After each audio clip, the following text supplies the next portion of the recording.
Samantala, naniniwala si Justice Secretary Jesus Crispin Remulla na merong komita sa pagbasura ng Court of Appeals ng Timor-Leste sa extradition request para ho kay dating Negros Oriental Representative Arnolfo Teves Jr.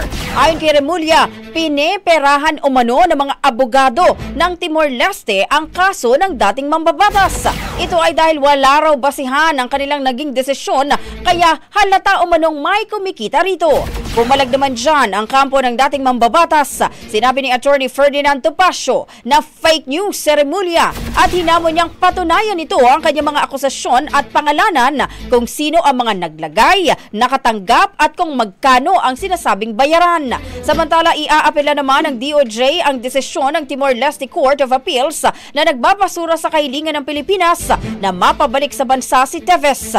Si Teves ay wanted sa bansa dahil sa kasong multiple murder dahil sa pagpatay kay dating Negros Oriental Governor Roel Digamo.